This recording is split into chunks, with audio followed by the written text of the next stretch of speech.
Bom dia, sejam todos bem-vindos e bem-vindas à casa do Senhor. Saúdo a todos com a graça e a paz do nosso Senhor Jesus Cristo, com o amor de Deus Pai e a comunhão do Espírito Santo. Amém. Saúdo-vos também com as palavras das senhas diárias, que são o lema para essa semana, de Isaías capítulo 49, versículo 3, que diz: O Senhor me disse, Israel, você é o meu servo, e por meio de você serei glorificado. Felizes os que ouvem e praticam a palavra do Senhor. Que bom reencontrá-los, especialmente depois de uma chuva abençoada como a de ontem, né? Eu que sou Jefferson, do Grupo Encanto, e mais uma vez nas férias do pastor Volmar eu fui instigado então a trazer uma mensagem aqui para o culto de hoje, o que muito me honra. Eu espero que nós possamos refletir um pouco mais a respeito do amor incondicional que Deus tem por nós. Graça e paz da parte de Deus Pai, Filho e Espírito Santo, seja com todos e todas. Aqui estamos em nome desse trino Deus. Amém. Aqueles que podem, por favor, fiquem de pé para um momento de oração. Baixem a sua cabeça, fechem seus olhos em sinal de respeito. Querido Deus e Pai, te agradecemos por mais este dia, por este encontro, por este culto aqui na tua casa. Te pedimos para que conduzas esse culto de acordo com a tua vontade. Por favor, aquieta os nossos corações, a nossa mente, para que possamos, em comunidade, absorver a tua palavra e que ela possa causar as mudanças e transformações que tu queres em nós. Amém. Cantamos 2 hinos agora na sequência, o 101 e o 623 do livro de canto.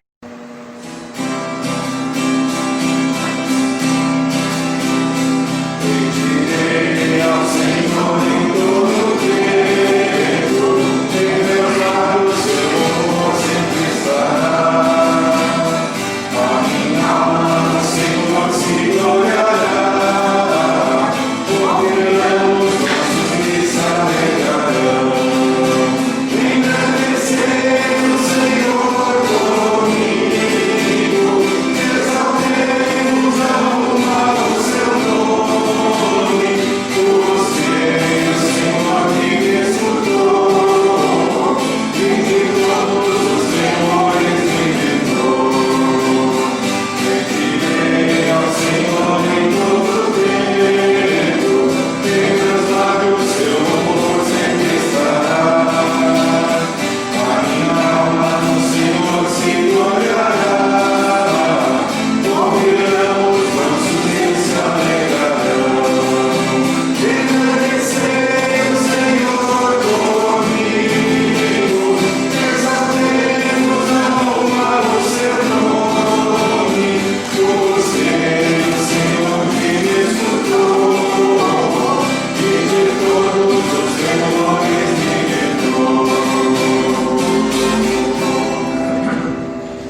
Palavras de graça e misericórdia encontramos em Efésios capítulo 1, versículo 7, que diz: pois pela morte de Cristo na cruz nós somos libertados, isso é, os nossos pecados são perdoados. Como é maravilhosa a graça de Deus! Nessas palavras encontramos a paz que o nosso coração anseia, encontramos o perdão, o amor verdadeiro e incondicional. Que assim seja. Amém. A palavra de Deus é orientação no caminho da vida, por isso a ouvimos com devoção. Vou convidar o Daniel para fazer a leitura bíblica de hoje.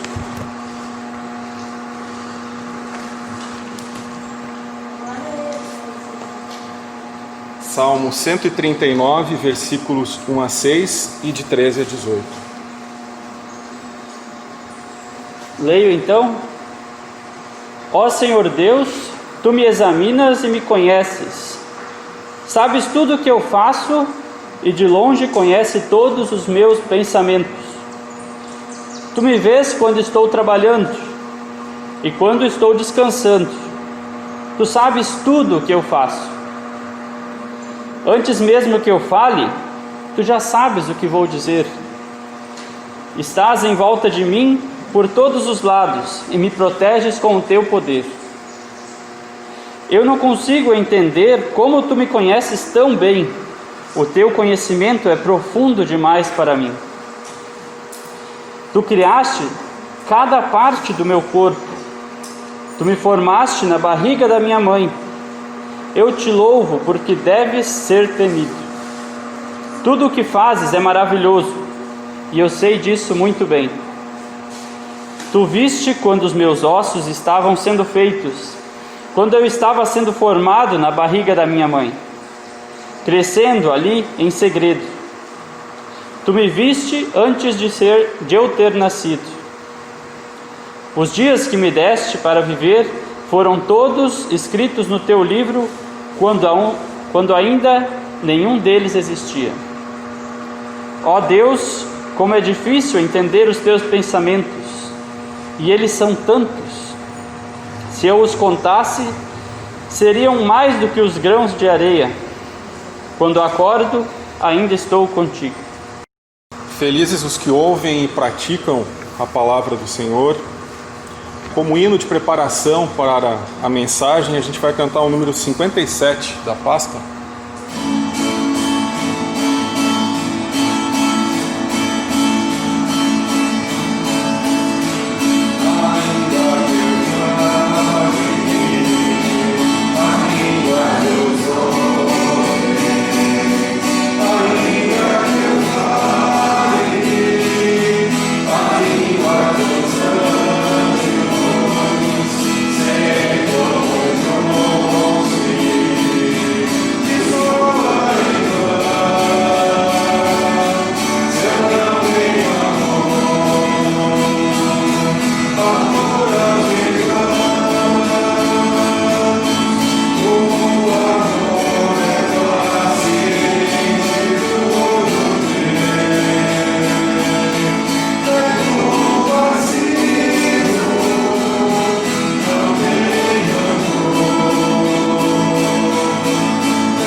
Prezadas irmãs, prezados irmãos em Cristo, quando eu comecei a escrever a mensagem para hoje, eu achei que seria muito simples falar a respeito do amor. Afinal de contas, todos nós amamos e somos amados. No entanto, logo em seguida, eu me dei conta que é muito mais fácil amar do que escrever a respeito do amor em si. Cada um de nós provavelmente tem o seu conceito de amor. E esses conceitos, eles são diferentes entre nós, porque nós somos diferentes. Nós amamos de formas diferentes. Então estes conceitos, obviamente, são diferentes também. Muitos filósofos já determinaram, já conceituaram o amor em livros, teses, músicas, como a que a gente acabou de cantar, poemas. Mas a gente ainda não tem um conceito universal, um conceito que possa ser usado para todos. E na verdade eu acho que a gente não precisa desse conceito universal.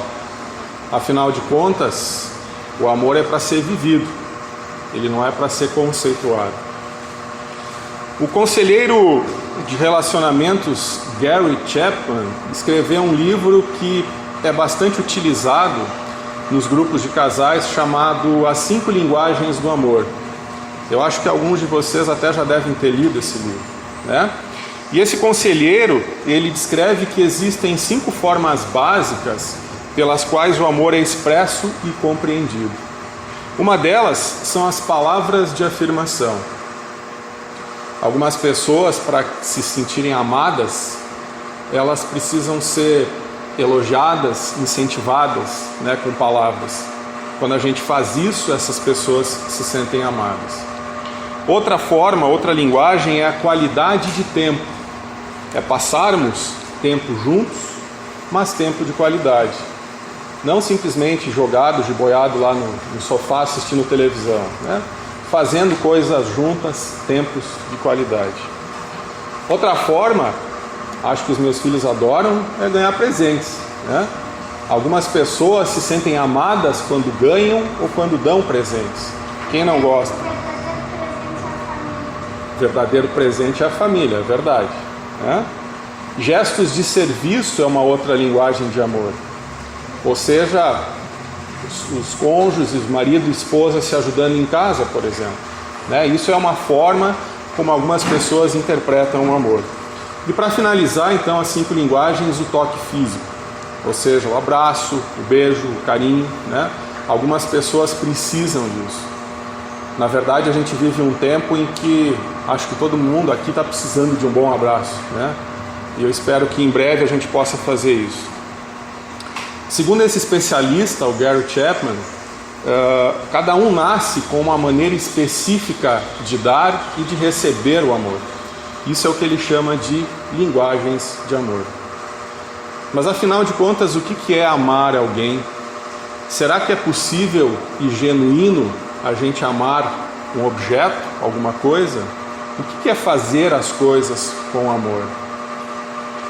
Na Bíblia, a palavra amor aparece 445 vezes.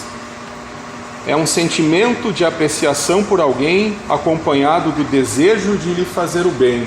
Isso está escrito em 1 Samuel, capítulo 20, versículo 17. Deus é amor, está escrito em 1 João, capítulo 4, versículo 8. Eu particularmente tinha um conceito diferente do que é amor e do que é amar, até reler e refletir mais aprofundadamente a respeito de um trecho da carta que o apóstolo Paulo escreveu à comunidade de Corinto, em 1 Coríntios 13, 1 a 13. Eu poderia falar todas as línguas que são faladas na terra e até no céu, mas se não tivesse amor, as minhas palavras seriam como o som de um gongo ou como o barulho de um sino. Poderia ter o dom de anunciar mensagens de Deus, ter todo o conhecimento, entender todos os segredos e ter tanta fé que até poderia tirar as montanhas do seu lugar, mas Se não tivesse amor, eu não seria nada. Poderia dar tudo o que tenho e até mesmo entregar o meu corpo para ser queimado. Mas se eu não tivesse amor, isso não me adiantaria nada. Quem ama é paciente e bondoso. Quem ama não é ciumento, nem orgulhoso, nem vaidoso. Quem ama não é grosseiro nem egoísta, não fica irritado, nem guarda mágoas. Quem ama não fica alegre quando alguém faz uma coisa errada, mas se alegra quando alguém faz o que é certo. Quem ama nunca desiste, porém suporta tudo com fé, esperança e paciência. O amor é eterno. Existem mensagens espirituais, porém elas durarão pouco. Existe o dom de falar em línguas estranhas, mas acabará logo. Existe o conhecimento, mas também terminará. Pois os nossos dons de conhecimento e as nossas mensagens espirituais são imperfeitos. Mas, quando vier o que é perfeito, então o que é imperfeito desaparecerá. Quando eu era criança, falava como criança, sentia como criança e pensava como criança. Agora que sou adulto, parei de agir como criança. O que agora vemos é como uma imagem imperfeita num espelho embaçado, mas depois veremos face a face. Agora o meu conhecimento é imperfeito, mas depois conhecerei perfeitamente, assim como sou conhecido por Deus. Portanto, agora existem estas três coisas: a fé, a esperança e o amor. Porém, a maior delas é o amor. Prezadas irmãs e irmãos em Cristo, eu creio que não era a intenção do apóstolo Paulo conceituar ou filosofar a respeito do amor à comunidade de Corinto, nem tampouco desmerecer certos dons, desvalorizar certos dons. No entanto, com os conselhos e observações que ele coloca nesse trecho da carta, ele acabou escrevendo praticamente um manual de como é amar e do que é o amor. Falar em línguas estranhas era e ainda é algo bastante importante. Falar em línguas estranhas é o dom que Deus dá a algumas pessoas de falar em uma língua que ela não aprendeu. É o Espírito Santo agindo através daquela pessoa em oração. Essas línguas podem ser tanto conhecidas, quando outras pessoas mundo afora conhecem essas línguas, como o que aconteceu, por exemplo, no dia de Pentecostes, como um sinal para os judeus de outros países que estavam visitando Jerusalém. Isso está em Atos capítulo 2, versículo 4. Ou podem ser línguas desconhecidas, línguas que ninguém conhece a não ser Deus. De qualquer forma, é um ato total de entrega a Deus. Ainda hoje, quando nós falamos línguas, isso aparentemente faz com que nós sejamos pessoas superiores. Afinal de contas, quando nós falamos, além do português bem correto, inglês, italiano, alemão, isso parece que nos dá alguma vantagem. As pessoas que têm essa habilidade conseguem, com frequência, empregos que lhes garantam uma renda maior ou oportunidades melhores, e permite, por exemplo, que nós possamos viajar e nos tornarmos cidadãos do mundo. Mas quando nós fizemos isso simplesmente por interesse próprio, isso não deixa de ser um sentimento egoísta e sem amor. Quando nós utilizamos essa habilidade, no entanto, em função do bem comum, pelo bem das pessoas, ensinando outras pessoas línguas, por exemplo, ou quando nós propiciamos as mesmas oportunidades, isso sim é um ato de amor. Nós podemos nos tornar os melhores oradores que nós conhecemos, mas se o que sai da nossa boca é mentira, arrogância e desamor, como diz o apóstolo Paulo, e isso não adianta para nada. O som de um gongo ou de barulho de um sino é o que vai parecer as nossas palavras. Ou seja, elas não adiantam para nada, elas não servem para nada, elas não causam nenhum tipo de transformação, nem em nós mesmos e nem nas pessoas que nos estão ouvindo. Pelo contrário, as pessoas provavelmente vão querer fugir de nós como se nós fôssemos um sino barulhento. Um outro aspecto que chama a atenção nesse trecho da carta do apóstolo Paulo é o dom de anunciar a mensagem de Deus. Todos nós aqui somos capazes de promulgar, de propagar os conhecimentos que nós temos a respeito do amor de Deus às outras pessoas. Alguns conseguem fazer isso de uma forma um pouco mais superficial, outros de uma forma um pouco mais aprofundada, afinal de contas se dedicam ao estudo das Escrituras. Por sinal, conhecer as Escrituras é uma grande arma, que pode ser utilizada tanto para o bem quanto para o mal. No nosso dia a dia, nós vemos muitas pessoas pregando a mensagem de Deus por motivos diferentes. Vaidade é uma delas, dinheiro, interesse próprio, uma tentativa de impor as suas próprias verdades. Essas pessoas, quando o fazem dessa forma, o fazem pelo motivo errado e não conseguem propagar a verdadeira mensagem de amor que Deus tem por nós. Agindo dessa forma, essas pessoas poderiam até mover montanhas, tamanha a sua fé. Mas como diz o apóstolo Paulo, se não tivessem amor, de nada isso adiantaria.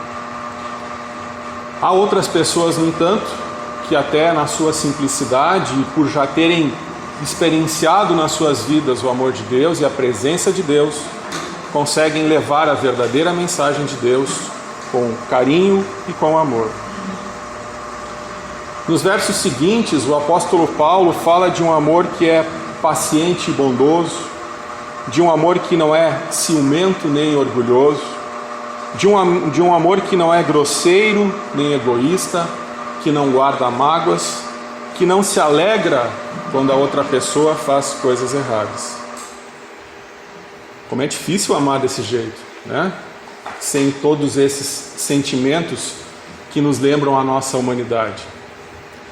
Vira e mexe, esses sentimentos vêm nas nossas vidas, mesmo que nós tenhamos a intenção de amar o semelhante, de amar o próximo.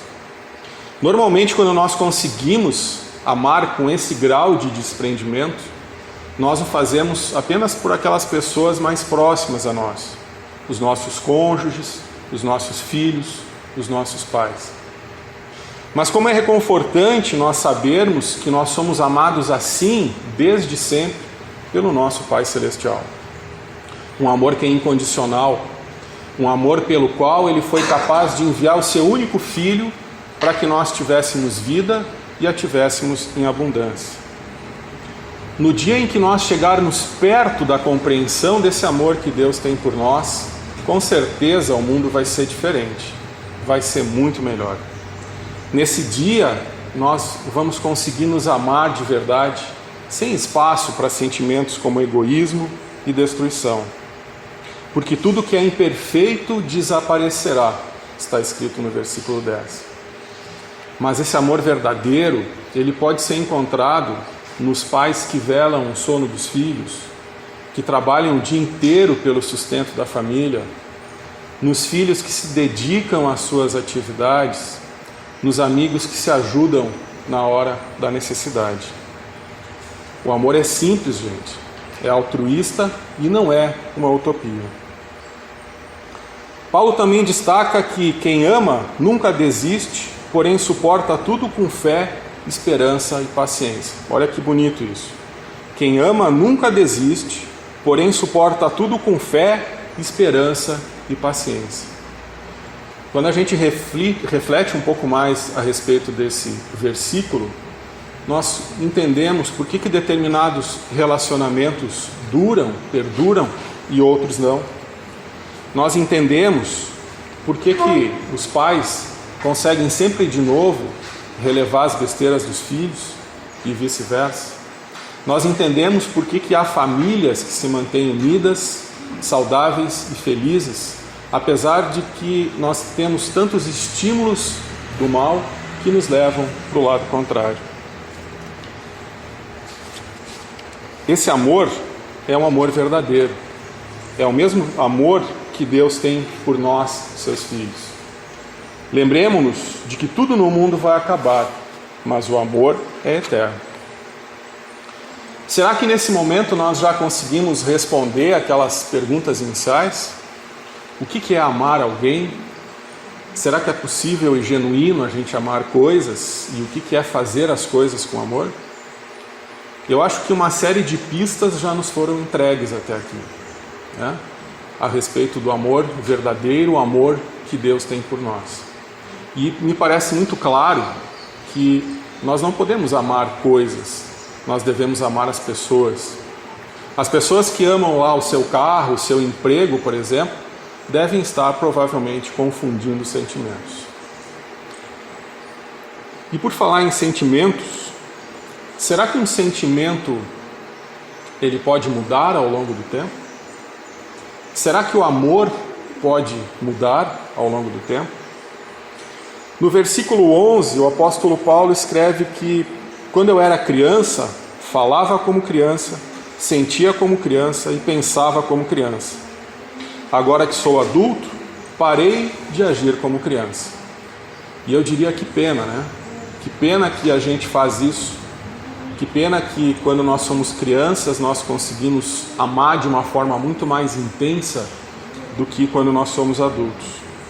Não à toa, Jesus disse: deixem que as crianças venham a mim e não proíbam que elas façam isso, pois o reino do céu é das pessoas que são como as crianças. Está escrito em Mateus capítulo 19, versículo 14. Criança não mente nunca, diz um ditado popular. Criança é verdadeira, é autêntica, é genuína. Criança consegue amar verdadeiramente e incondicionalmente, assim como o apóstolo Paulo sugeriu à comunidade de Corinto. À medida que nós envelhecemos, na maioria das vezes, a nossa fé vai diminuindo, a nossa esperança vai diminuindo, a nossa ingenuidade de criança vai desaparecendo. O mundo começa a apresentar tantos outros estímulos que nós esquecemos do verdadeiro amor, do amor incondicional que nós recebemos de Deus e que nós deveríamos também compartilhar com o nosso próximo. À medida que nós envelhecemos, nós vamos complicando tudo, nós vamos distanciando tudo e distanciando todos e colocando outras prioridades em nossas vidas. Mas eu volto a ressaltar, o amor é simples, assim como o sorriso de uma criança. Eu confesso que de todos os versículos que nós lemos aqui, o 12 foi o que me causou maior confusão e, portanto, a necessidade de uma maior reflexão. O que será que o apóstolo Paulo quis dizer com vermos uma imagem imperfeita num espelho embaçado? Apesar de nós termos sido criados à imagem e semelhança de Deus, nós ainda não nos encontramos face a face com Ele. Nunca ninguém viu Deus, está escrito em 1 João 4, capítulo 12. Nós vemos Deus apenas pelo espelho dos seus atos, ou seja, aquilo que Ele permite que nós vivamos através da sua infinita graça e bondade. E muitas vezes essa imagem ainda é distorcida, porque quando nós nos sentimos não acolhidos, muitas vezes coisas ruins acontecem nas nossas vidas, e o primeiro ato que a gente tem normalmente é achar que Deus nos abandonou. Então muitas vezes essa é uma imagem distorcida. Nós vemos Deus apenas pelo espelho da sua palavra que nós vivemos todo dia.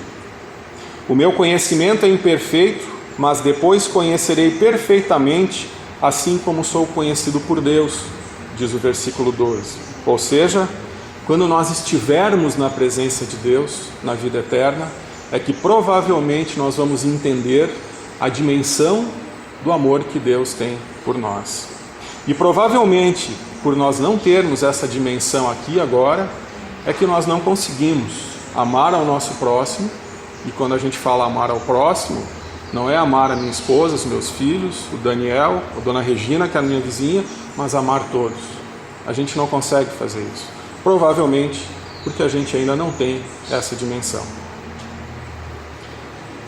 O final desse trecho da carta que nós lemos é um versículo bastante conhecido e bastante utilizado pelos casais na sua certidão de casamento, né? 1 Coríntios 13:13.